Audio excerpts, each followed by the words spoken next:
Hello everyone, welcome back. I am Torvald, and here is another Gila. Can you tell that Gila is kind of good at the Abyss? Yeah, they're kind of the best. So this one's a little bit different than all the other Gilas that I fly. This is a weird mixture of shield regen and active rep. Here you see the fit here. This thing is meant for T5 Gamma sites. So the idea behind this is that the shield booster is simply a safeguard. You can see that I don't have to use it much throughout this video. So the idea behind this is just shield regen will be most of your tank, and then if you come into any weird issues, you'll be popping that shield booster on if you're taking excessive amounts of damage. This is probably the easiest T5 fit you will ever fly. Check it out. It's simple. So obviously using Nova missiles for that explosive damage, and Tech 2 and Republic Fleet Valkyries, depending on what the situation is. First room here, nothing too crazy. All these little drones and easy to kill guys. Sadly, there's no suppressor to take care of them for me. I usually like when there's suppressors and I can just use that to do the work for me. But here, I'm going to use the Republic Fleet Valkyries because they get better tracking and they'll have a much easier time. Plus, they can take more damage. So I am in a Gamma site rather, which means that everything has a hyped up shield compared to normal. So while that's good for you, that also applies to your drones, which is also good, but also the NPCs. So Gamma sites, just like Firestorms, tend to be a little bit more challenging just because you have to deal that extra damage because everything's got hyped up shields and armor. So Gamma sites typically they're not too hard, but they're definitely one of those where time comes into play. So that's one thing to just kind of keep an eye on. And remember while you're running these sites is the amount of shield everything has. Even these little guys, while they are dying pretty easily, they still do have that hyped up shield and they're living a little longer than they should. But you can see this fit is cap stable even with the prop mod and the shield booster running. However, you do not need that. I run it quite often. Here I'm running it in a red cloud, which whoops.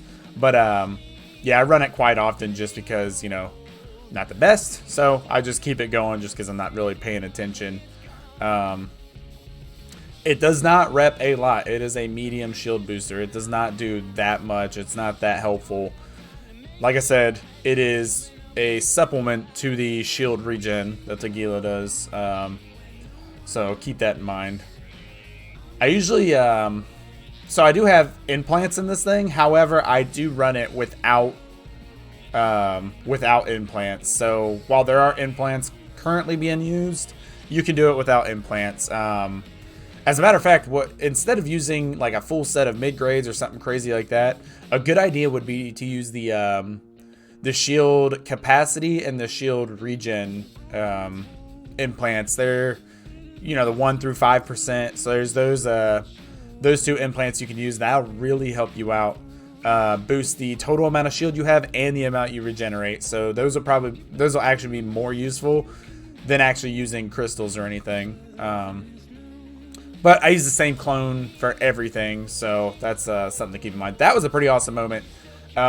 You see there in the loot, I got the large disintegration specialization skill book, which is it's the cheapest out of the three. It's definitely worth the least amount. But you know what? That's still 200 mil right there that I didn't have before. So I've already beat the amount of ISK that I want per site. My average per T5 is about 70 million ISK.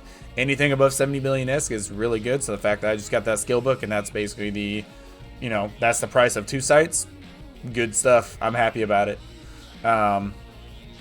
This room is actually not as bad as you think because the Lucid Deep Watchers, you can see they don't have shield. They're literally just armor and hull, which is awesome for me. So all I have to do is just take them down. I guess that's what you have to do anyway, but here it's easier because they do not benefit from the site, from the bonus of the site, which is really awesome for me.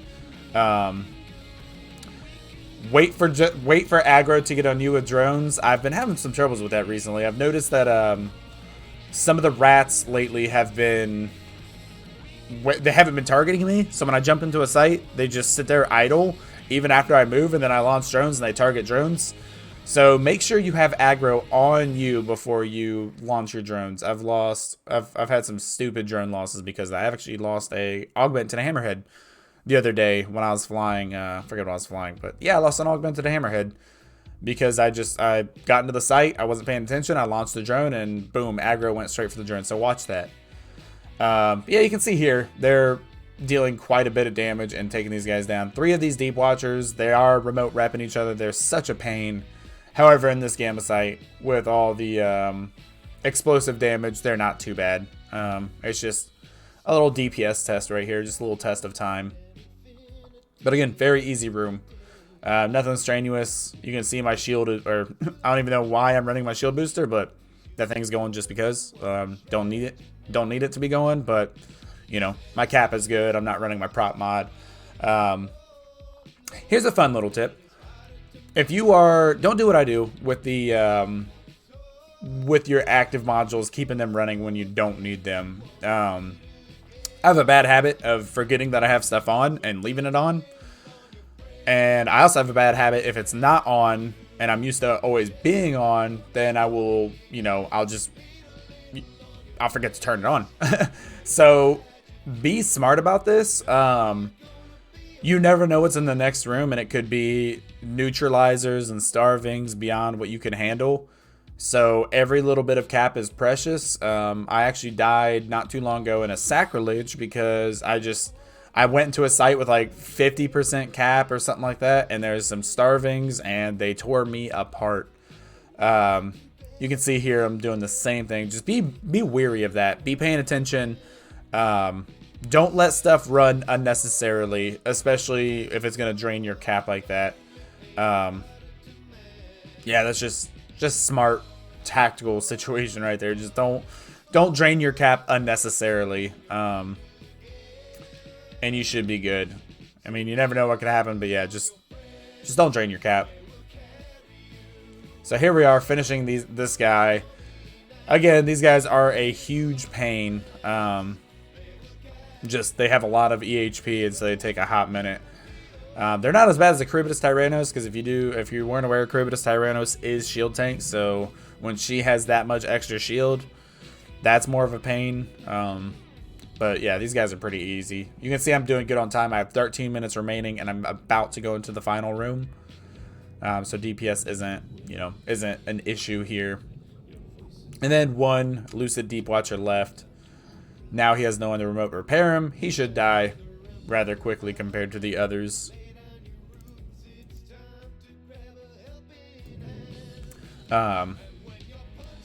Yeah, pretty quickly going through this. Again, there I finally turned my shield booster off, as you can see.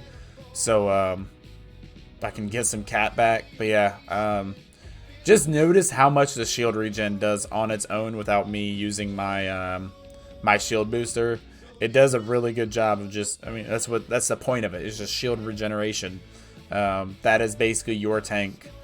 The Gamma site, obviously you get that huge shield buff, and that contributes to the amount your shield regenerates and your tank and all that. So yeah, easy. Like I said, this is probably the easiest fit you will use. It requires the least amount of input. Other fits, even with the Gila, other fits you probably, you have to manage your modules more, because even if you are cap stable, you do have to be wary of anything that neutralizes. But yeah, this fit, I can leave my shield booster off. And something to remember, your highest level of regeneration happens at about 20 to 30%. I don't know the exact number. Maybe some of you know. If you could tell me, that would be awesome. But yeah, there is a point to where it regenerates the most, and if that doesn't make sense, basically your shield regenerates at a certain amount per second, but once it gets low enough, it regenerates more. It regenerates greater than it does when you're at full shield. So you'll notice if you're at like 90-95% shield, it'll take forever to regenerate that last couple percent. But if you're at 20-30%, it'll recharge a lot faster. So that's something to pay attention to. So if they're getting you down 50, 60% shields, do not panic. If you go below 25% shields, that's when you need to start. Hopefully you don't get to that point, and it might be too late, but that's when you need to start paying attention and mitigating damage, getting damage off of you whatever way possible. If you go below 20%, they are definitely breaking you, and you're in a bad spot. So if you just want to wait until, I'd say a good point, if you're actually paying attention, you don't run your shield booster the entire time, I would wait until about 40% to start running it. Obviously, you can see here, I don't follow that. I just kind of let it go. Probably not the best idea, even with all these sentinels that do nude out. But obviously, I don't die. Spoiler alert, I do not die in the site, so, everything worked out for me. Even though I do my bad habit of running the shield booster all the time, I still haven't died. It's just that it's that one time in the sacrilege, and there's one time. Okay, it happens a couple times, but whatever. Yeah. One thing I just enjoy about these, like while you're running these sites, run your cursor over your shield, or you can select to have the numbers automatically show, the percentage automatically show next to your HUD. You can just hover over your shield amount and just watch the regeneration, and it's pretty cool to see like those numbers just keep going up. They fluctuate without much really going on. I mean that, whereas like you're taking damage and it's falling, but then your shields are regenerating. It's kind of cool to see like the amount of shield regen you can do just by having a high shield regeneration. Like it's one of those things. It's a fun tank in a sense that it just like kind of amazes me how much you can regenerate. I know that sounds stupid a little bit, but I don't know. I enjoy watching those numbers. The same with the Triglavian weapons. I enjoy watching the numbers go up the way they do. Whenever you're using like a Vedmak or an Ekitursa or something, it's cool to see the DPS ramp up. And that's the same thing with these shields. It's cool to see your shields just like, come back naturally. Just come back without you having to do anything. But here we are at the final room of the site. Finishing up the final room. You can see that even though I didn't get anything good from the last two rooms, I still got that specialization skill book, and I'd say I'm about 220 to 230 million ISK profit from one site here. You can see I didn't struggle at all. Timing could have been better. You can see I'm still over that, or I'm still under the 5 minute per room mark, which is where I like to be. But ideally, you're finishing these sites in like 10 minutes. That'd be awesome. I didn't do it that quickly. However, I still, completed it in under 15 minutes, which is my usual go-to goal. But there you have it. There's the first site completed. 230 million ISK profit, we'll say, depending on how everything sells and whatnot. We did get that unstable. We got some surveys. So yeah, I'd say about 230 million ISK profit from that first room. Time, I don't know what it was. I think about 14 minutes, maybe 13, 14 minutes, something like that. Pretty dang good. And you can see I didn't have to like strain myself or stress or anything like that. It was pretty chill. So second site, here we go. Oh, what kind of craziness did we go into here? I did lose this exact Gila one time while I was running T5s, and I came into the Dreadnought shipyard room where the Triglavians are building the Dreadnoughts, and there's anywhere from 12 to 20 Leshaks. I died in that one time with this exact fitting, mainly because I let myself get too close. With that site, basically your goal, your strategy is to kite, let your drones kill stuff, don't let the Leshaks get damage on you. I thought I had killed enough Leshaks to tank the damage, and I did not. So I did lose this exact Gila to that. Just because pilot error. I could have survived, but, stupidity. Similar room here to the first site, so nothing too hard. I like to split my drones up and have each one of them kill one rat each. There is a medium range and a short range deviant suppressor. So one thing I've actually learned recently, So medium range suppressor has a lot longer range. It hits out to about 40 kilometers. It does damage to drones, missiles, and it does damage to drones and missiles. The short range suppressor, obviously, a lot shorter range, 15 kilometers, but it does more damage. I never knew that. I thought they were the same, and I showed the info on it. I clicked show info on it one time, and I was comparing the numbers. And the short range suppressor does about 3 times the damage as the medium range suppressor. That was kind of a neat little gee whiz info there, because if you're ever in a pure missile ship, especially rapid lights, and you're near a short range suppressor, that thing is doing a lot more DPS, a lot more damage to your missiles, causing your missiles not to hit. Obviously, the longer the missiles travel through the field, the more damage they take. But yeah, the short range suppressor, say you've got some kind of battleship sitting on top of that, and there's the short range suppressor, get on that battleship as close as possible, because you want your missiles in that field as little, or the shortest amount of time possible. Because yeah, the short range suppressor, that thing really, really hurts missiles and drones. In this gamma site, or in gammas in general, I tend to want to use those to take out this stuff, but with the shield bonus, they're not as effective as they would be in like an exotic or anything else. So I don't utilize the suppressors as much as I used to, or as much as I usually do, just because the gamma and the amount of shields, still good tactics, still works, just not as effective, just because the amount of hit points, and you gotta think your drones are in that mess too. Luckily, the drones have the shield hit point bonus too, which is awesome. But yeah, not as effective. So there you go. First room down. Took very little time at all. Second room, another stupid easy one. Literally is just killing all these little guys. Don't underestimate these dudes. They do quite a bit of damage. I have been surprised by these little guys before. So here you can see I do approach the short range suppressor. You just you got to look for where they're at. You can see damage from the suppressors are getting on the Ember Lances now, which is, it's actually doing more than you would think.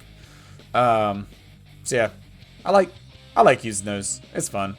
It's a nice way to just kill things faster. And you can see my drones aren't taking too much damage. I am using Republic fleets, so they have the extra hit points. Yeah, I guess the suppressors do more damage than I would think, even in a gamma. So there you go. Take advantage of those. Get the sights done faster. Pay attention to drones and see if your missiles aren't hitting. That would be because you're in a suppressor. So if you notice you're firing, 5-6 shots of missiles at something and it's not doing any damage, it's because it is your missiles aren't landing. They're getting destroyed before they hit the targets. Yeah, little fun fact for you. But there's a nice little tidbit of information about suppressors that I didn't know until recently. And I've been running, I think total I've ran like 1,800 abyssal sites. So I've done quite a few, and I just recently showed info on those towers and learned, what they actually do. I've always known the ranges. It's just the sheer number of DPS they actually did. I wasn't aware of that. So yeah, a little fun fact, G-Wiz info for you there to pay attention to, especially if you're a missile boat, or if you care about your drones and don't want to kill them. All right, I don't think I get anything cool. There's 41 million ISK. That's actually pretty good. Like I said, anything over 70 million ISK from one site is good. That I'd say that's a pretty successful site. If you get under 70 million ISK, that's unfortunate. But yeah, I'd say about the average is 70 million ISK. Now, if you think about it, 70 million ISK per site, and you run these sites in about 15 minutes each, that's a pretty good amount of ISK. So, yeah, 280 million ISK per hour if you maintain 15 minutes a site. If you're taking 16, 17, 18 minutes a site, there's something wrong with your DPS, or something's not right. But ideally, you're doing them in under. So hopefully, if you're doing really good, you can do sites in, under 15 minutes, and maybe per hour you can do 5 sites instead of just 4. So here is the Charybdis Tyrannos room. This is a really good one for kind of, not only DPS check, but tank check. The Charybdis Tyrannos, as you know, is a gigantic gun. Hits really hard, hurts a lot.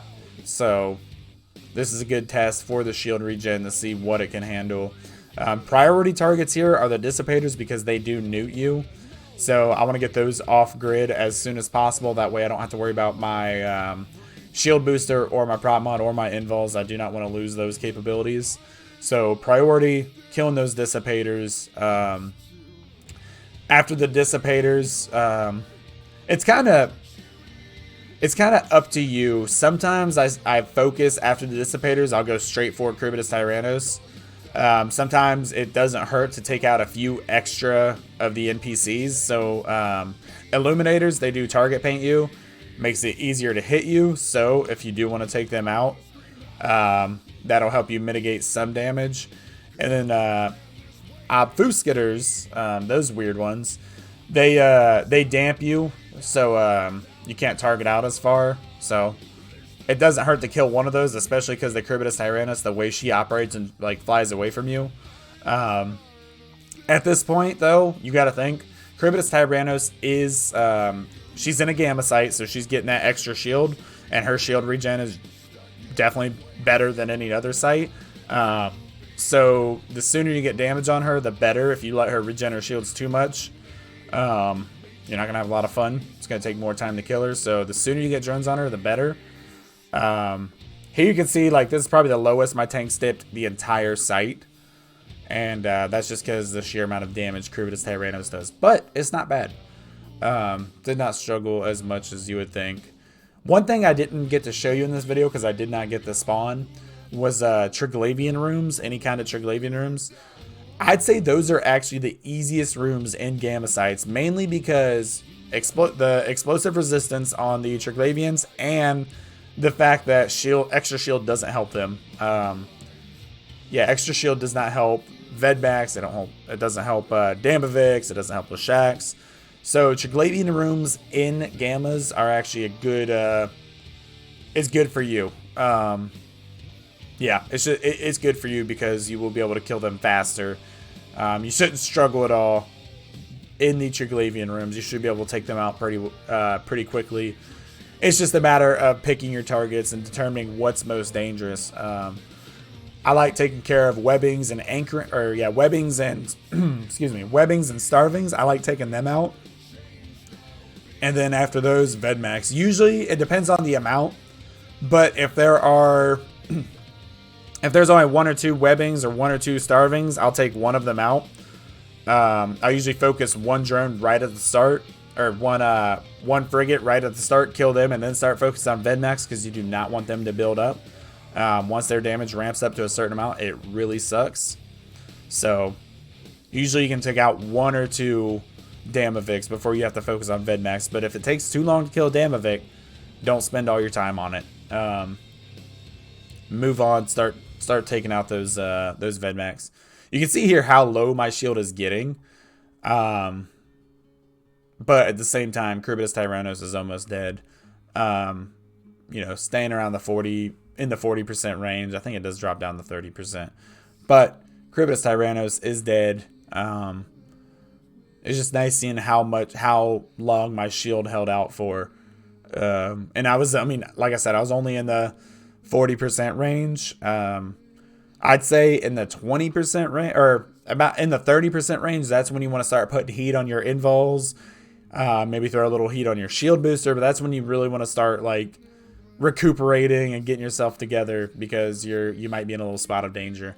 But there's the Charybdis Tyrannos. She is down, and then it's just simple cleanup. And you can actually see I'm just over the halfway point. So I think this site took me a total of like 11 minutes, which is really nice. 11 or 12 minutes, which is actually really nice. That's the kind of completion time. If you can do 12-minute sites, then you're looking at 5 sites per hour, and you're looking at 350 million ISK per hour if you're actually getting the average. Sometimes you do get bad runs where you get, you're walking out of T5s like 30, 40 million ISK. But I think, like I said, 70 million ISK average. So, over the course of running sites, you'll average out 70 million ISK. You can see here I ran 2 sites, And I think total I'm at like 260, 270 million is positive because of that skill book. Don't rely on that. That does not happen often. But because of that, these two sites just brought me in 270 million ISK, and I did them in less than 30 minutes. So there it is. There is the T5 Gamma Gila. Very simple. Please let me know what you think. If you have any questions, let me know. I'm continually working on these videos. I'm trying to get more out there. I've been hitting the T5s pretty hard. I want to start doing lower tier stuff. So again, if you like my content, like, subscribe. If you have any feedback for me, let me know. If you want to see me do anything, let me know. I thank you for watching, and I will see you in the abyss.